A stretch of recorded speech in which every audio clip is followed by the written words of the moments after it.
La France de 2026.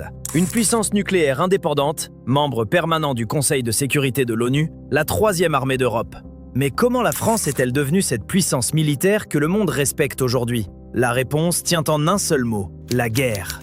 700 ans de conflits qui ont forgé l'identité française moderne. Dans cette vidéo, nous allons découvrir comment, des bûchers de Jeanne d'Arc au génie tactique de Napoléon, est née une superpuissance contemporaine. Comment nous avons frôlé l'annihilation à au moins 3 reprises, et comment chaque défaite est devenue le carburant de nos plus grandes victoires. C'est un récit qui nous mène de l'humiliation totale à la domination mondiale. Moi c'est Théo, abonne-toi à la chaîne et like cette vidéo. On commence. En 1337, Édouard III d'Angleterre revendique la couronne de France par sa mère, déclenchant la guerre de 100 ans destructrice. Crécy 1346, Poitiers 1356, des désastres terribles. Les archers anglais massacrent la chevalerie française. Le roi Jean II capturé. En 1415 à Azincourt, Henri V d'Angleterre écrase l'armée française, tue la noblesse, occupe la moitié du royaume, c'est la catastrophe. Le traité de Troyes, 1420, déshérite le dauphin Charles, donne la couronne française au roi d'Angleterre, la France semble morte. Mais en 1429, une paysanne de 17 ans, nommée Jeanne d'Arc, se présente au dauphin Charles, affirmant avoir des visions divines. Elle libère Orléans en mai 1429, succès miraculeux qui change tout. Charles VII est sacré à Reims, la légitimité restaurée. Jeanne est capturée en 1430, brûlée vive par les Anglais en 1431, mais son sacrifice a déjà rallumé la flamme française.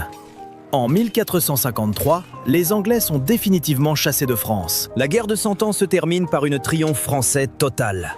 Cette guerre crée le sentiment national français. Jeanne devient le symbole éternel de la résistance, du courage face à l'adversité.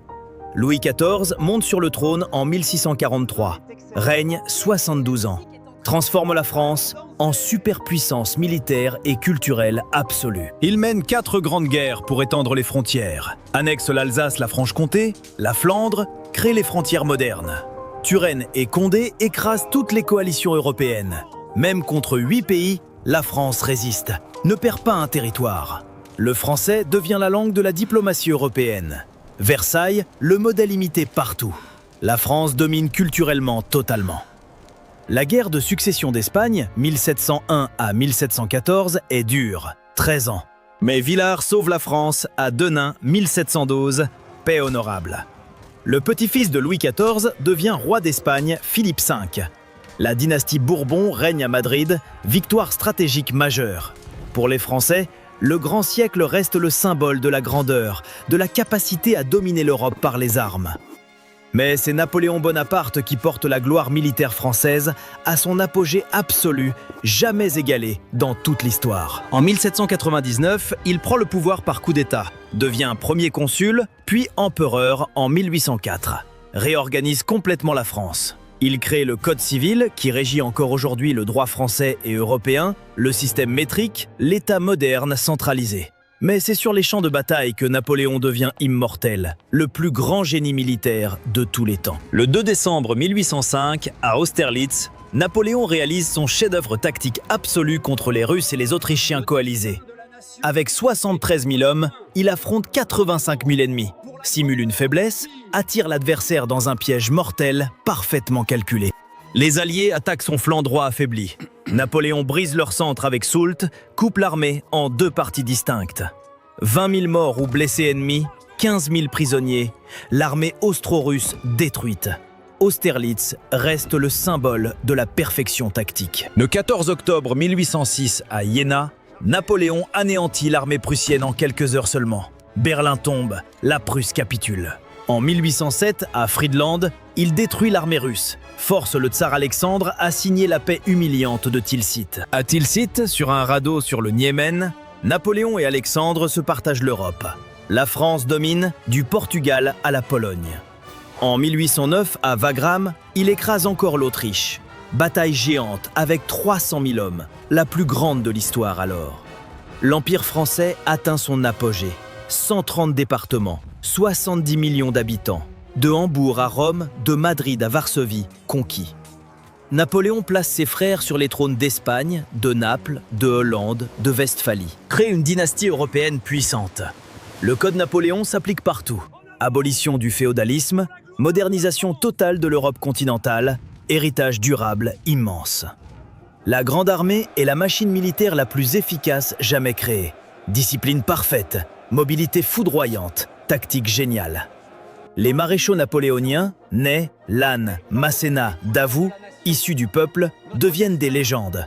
La méritocratie récompense le courage. Napoléon invente la guerre moderne. Conscription de masse, logistique perfectionnée, concentration des forces au point décisif, crucial. La fierté française atteint son sommet, dominer toute l'Europe, vaincre toutes les coalitions, imposer la loi française partout. Mais en 1812, Napoléon commet l'erreur fatale. Il envahit la Russie avec 600 000 hommes, la plus grande armée jamais assemblée. L'hiver russe, la terre brûlée. Seulement 100 000 survivants rentrent. Catastrophe absolue qui brise la grande armée invincible. En 1813, toute l'Europe s'allie contre lui. Leipzig voit 500 000 hommes s'affronter. Napoléon perd, abdique en 1814. En 1815, il s'évade d'Elbe, reconquiert la France en 20 jours sans bataille, phénomène unique. Mais Waterloo met fin. Le 18 juin 1815, Napoléon perd sa dernière bataille, abdique définitivement, exilé à Sainte-Hélène, où il meurt en 1821. Waterloo clôt 23 ans de guerre, 1,4 million de morts français. Mais l'héritage est colossal, code civil toujours en vigueur. Pour les Français, Napoléon reste le symbole absolu de la grandeur. Même vaincu, il a changé l'Europe, à jamais, définitivement. Au XIXe siècle, la France bâtit le second empire colonial mondial après la Grande-Bretagne. Conquête massive partout. En 1830, la France envahit l'Algérie. Combat 17 ans, finit par pacifier tout le territoire en 1847, colonie de peuplement. En Indochine, la France conquiert Vietnam, Cambodge, Laos, crée l'Union indochinoise, 1887. En Afrique, 12 millions de kilomètres carrés. En Crimée, 1853. À 56, la France s'allie à la Grande-Bretagne, bat la Russie à Sébastopol, prouve qu'elle reste une grande puissance. L'Empire apporte prestige, matières premières, débouchés, rayonnement, mais cache aussi exploitation, violence, domination brutale des peuples. Le 28 juin 1914, l'archiduc François Ferdinand est assassiné. Un mois plus tard, l'Europe s'embrase. La Grande Guerre commence. L'Allemagne envahit la Belgique, fonce vers Paris. L'armée française recule. La défaite semble inévitable en août 1914. Mais en septembre, Joffre contre-attaque sur la Marne, stoppe l'invasion allemande à 30 km de Paris, sauve la capitale miraculeusement. La guerre s'enlise dans les tranchées, 4 ans d'enfer terrible, d'horreur industrielle, de boucheries massives continuelles, quotidiennes. En 1916, les Allemands attaquent Verdun, veulent saigner à blanc l'armée française, prendre la forteresse symbolique majeure. Pétain organise la défense, fait tourner toutes les divisions. Quat 0 devient le cri de ralliement français. 10 mois de combats acharnés, 300 000 morts français et allemands, 26 millions d'obus tirés, paysage lunaire détruit totalement. Mais Verdun ne tombe pas, la France tient, résiste, prouve sa capacité à ne jamais abandonner, même dans les pires conditions. Verdun devient le symbole de la résistance absolue, de la ténacité française, du sacrifice d'une génération pour sauver la patrie. En 1918, Foch devient généralissime des armées alliées, lance les offensives victorieuses, brise les lignes allemandes définitivement. Le 11 novembre 1918, l'Allemagne signe l'armistice. La France victorieuse récupère l'Alsace-Lorraine, occupe la Rhénanie, domine l'Europe. Mais le prix est effroyable. 1,4 million de morts français, 4 millions de blessés. Génération décimée, traumatisme national profond. Pour les Français, 14 à 18, reste la Grande Guerre, l'épreuve suprême, la victoire au prix du sang, le sacrifice d'une génération. Les monuments aux morts dans chaque village, le souvenir obsédant. Mais la France a gagné, vaincu l'Allemagne, prouvé sa capacité. Le 1er septembre 1939, Hitler envahit la Pologne. La France et la Grande-Bretagne déclarent la guerre, mais restent passives. En mai 1940, Hitler lance le Blitzkrieg, contourne la ligne Maginot, perce à Sedan, fonce vers Paris, écrase tout. En 6 semaines, la France s'effondre. L'armée est désorganisée, anéantie. Pétain signe l'armistice. Défaite humiliante, absolue. La France est coupée en deux. Occupée au nord, Vichy collabore au sud. la défaite la plus honteuse de l'histoire.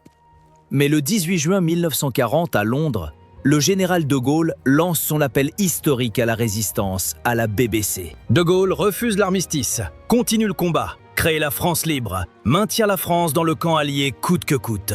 La résistance intérieure s'organise, Jean Moulin unifie les réseaux en 1943, crée le Conseil national de la résistance clandestin. Les maquis combattent, sabotent, renseignent. Avant le débarquement, 6000 coupures de voies ferrées, 500 ponts détruits, retard décisif. Le 6 juin 1944, les Alliés débarquent en Normandie. La 2e DB de Leclerc participe. Entre dans Paris le 25 août 1944. De Gaulle descend les Champs-Élysées libérés, restaure la République. La France est dans le camp des vainqueurs grâce à lui. Le 8 mai 1945, l'Allemagne capitule. La France obtient une zone d'occupation, un siège permanent à l'ONU, miraculeusement. La victoire de 1945 efface partiellement l'humiliation de 1940. La résistance et De Gaulle sauvent l'honneur national français. De Gaulle donne à la France l'arme nucléaire dans les années 1960, la force de frappe, l'indépendance stratégique absolue. Mais la victoire cache le début de la fin de l'empire colonial qui va s'effondrer en 20 ans totalement. En Indochine, dès 1946, la guerre éclate contre le Viet Minh. 8 ans de jungle, d'embuscades, l'armée s'épuise, perd 90 000 hommes. En 1954, à Dien Bien Phu, le général Giap encercle 15 000 soldats français. Les pilonne 2 mois. Le 7 mai, Dien Bien Phu tombe. 10 000 prisonniers. Défaite catastrophique, la France évacue l'Indochine totalement. Humiliation comparable à 1940 psychologiquement. La même année, en Algérie, la rébellion éclate. Le FLN lance des attentats, veut l'indépendance. Guerre atroce commence. 8 ans de guerre, 1954 à 62. Torture, terrorisme, massacre. 400 000 morts. Traumatise la France profondément, durablement, terriblement. En 1958, la crise ramène De Gaulle au pouvoir. Il crée la 5e République, puis négocie l'indépendance algérienne finalement. Les accords d'Évian 1962 donnent l'indépendance. 1 million de pieds noirs fuient. La France perd sa dernière grande colonie. La décolonisation est un échec, mais libère la France, lui permet de se moderniser. De Gaulle sort de l'OTAN en 1966. Affirme l'indépendance. Depuis 1962, la France mène des opérations militaires limitées mais continues pour défendre ses intérêts et combattre le terrorisme. En 1991, la France participe à la guerre du Golfe, libère le Koweït envahi par Saddam, opération Daguet réussit brillamment. Dans les Balkans, années 90, la France intervient en Bosnie et au Kosovo, stoppe les massacres, impose la paix finalement. Après le 11 septembre 2001, la France combat en Afghanistan de 2001 à 2014, perd 89 soldats, lutte contre Al-Qaïda. En 2013, la France intervient en Mali, opération Serval, stoppe l'invasion djihadiste, sauve Bamako, reprend le nord en 3 semaines. L'opération Barkhane, 2014 à 2022, voit 5000 soldats français combattre les djihadistes dans le Sahel, tuer 3000 ennemis, démanteler réseaux. La France se retire du Mali en 2022 après un coup d'État, mais continue au Niger et au Tchad, projection de puissance. En 2026, la France reste une des rares armées européennes capables de projeter ses forces partout, de mener des opérations complexes. L'armée française est la 3e d'Europe, dispose de l'arme nucléaire, d'un porte-avions, de forces spéciales d'élite reconnues. Pour les Français, ces opérations montrent que la France reste une puissance, capable d'agir seule, de défendre ses intérêts. De Jeanne d'Arc à Barkhane, 700 ans de guerre ont forgé la France moderne, l'identité nationale, la fierté militaire. Les victoires, Austerlitz, Verdun, la Libération, ont créé un imaginaire de grandeur, de résistance, de capacité à vaincre, toujours. Les défaites, Waterloo, Dien Bien Phu 1940, ont aussi marqué, créé une humilité, une conscience des limites, une prudence nécessaire. Aujourd'hui, la France reste une puissance nucléaire, membre permanent de l'ONU, capable d'opérations militaires partout dans le monde. L'héritage de ces guerres est partout, dans le Code civil napoléonien, dans les monuments aux morts, dans la fierté nationale. La France s'est construite par les armes, a dominé l'Europe sous Napoléon, résisté à l'Allemagne 2 fois, bâti un empire. Pour comprendre la France de 2026, il faut comprendre ses guerres, ses victoires, ses sacrifices qui ont façonné l'âme française. La guerre n'est pas glorieuse, elle est terrible. Mais elle a fait de la France ce qu'elle est aujourd'hui, une puissance respectée.